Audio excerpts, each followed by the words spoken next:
ankle, Spurdy. First, Brandon, check out Paul George's pass fail. Jenna, what happened?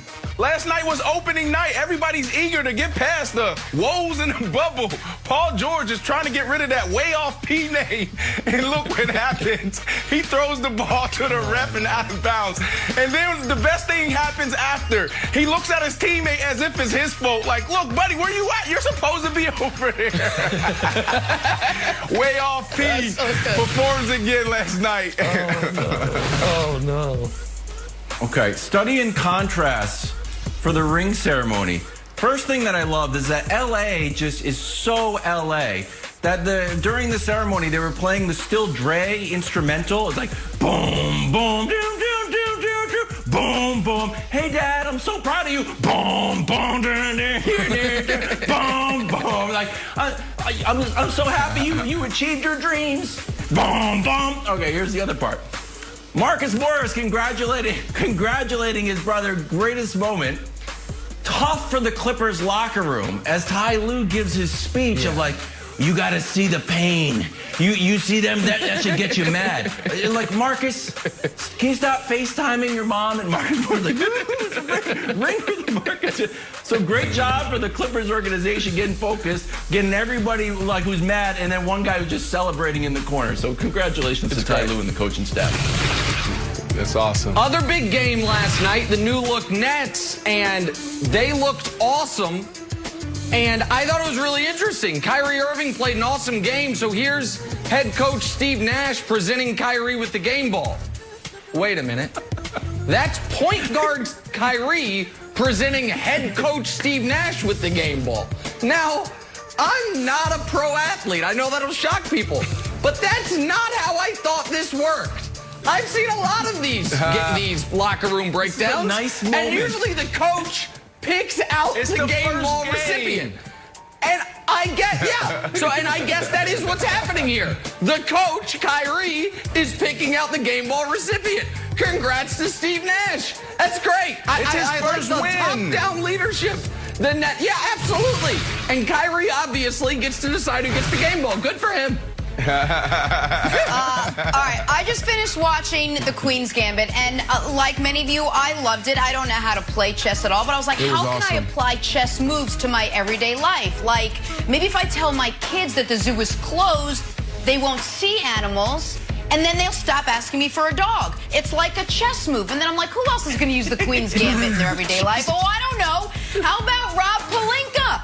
Lakers GM just finished watching Queen's Gambit and said this about NBA free agency. You see the ins and outs of chess, how to study the board, but you don't know until you play the game. So much of what I learned and applied to NBA free agency, I learned from the Queen's Gambit.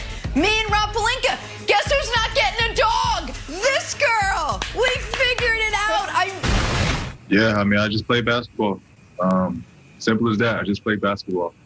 I applied the work that I put in this offseason. It's not going to be pretty every night. Tonight I got it going and was able to show up big time for my team. This game one, it's the first test for us.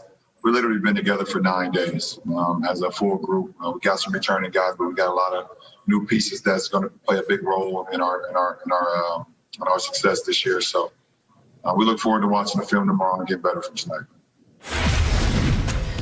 All right, Brandon, when you look at last night's game, was this more about the Clippers or the Lakers? Yeah, Nick.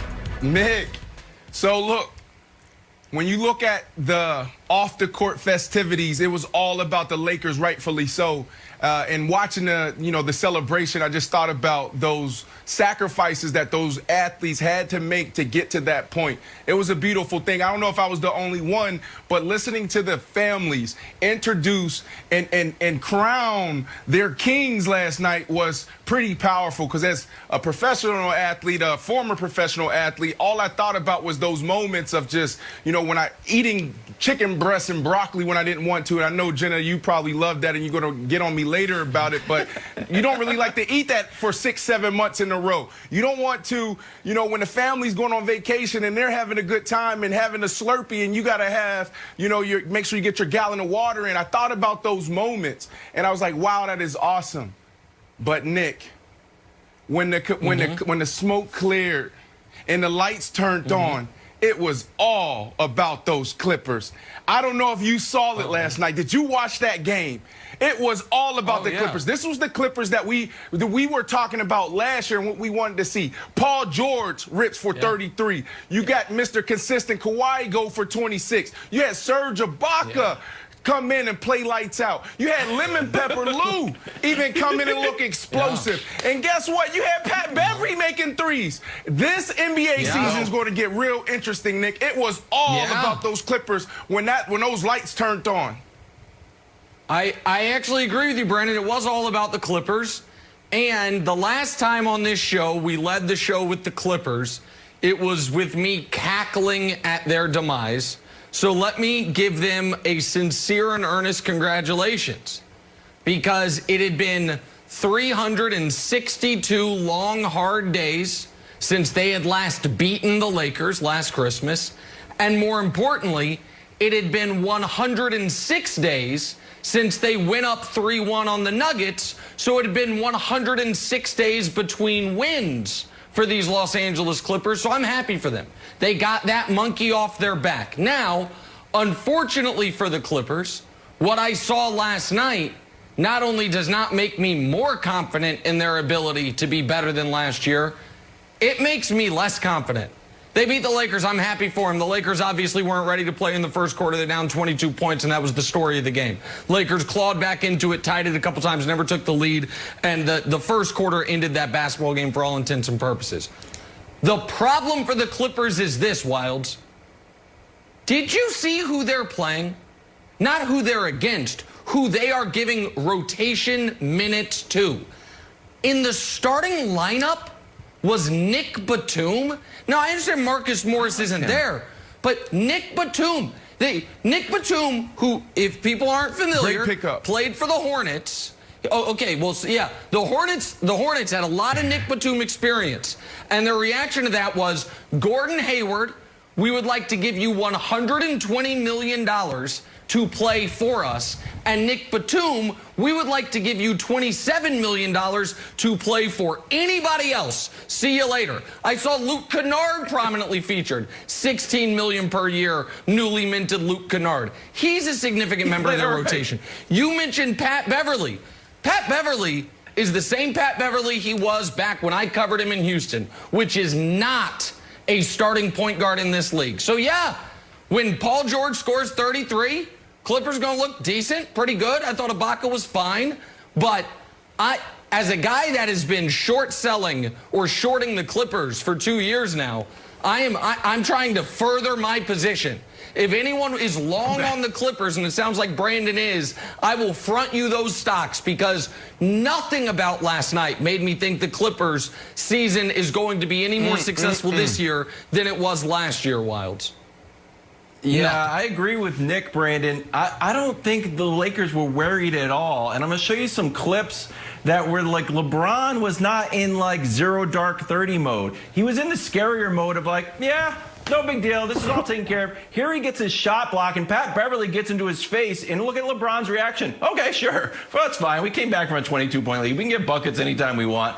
Then in the midst of the game, this is the fourth quarter, in the midst of another comeback, oh, look at LeBron locked in here, Nick. He's just totally focused. Like, nah, I'll talk to the bench. And then just to drive it further home, he rolls his ankle, Nick.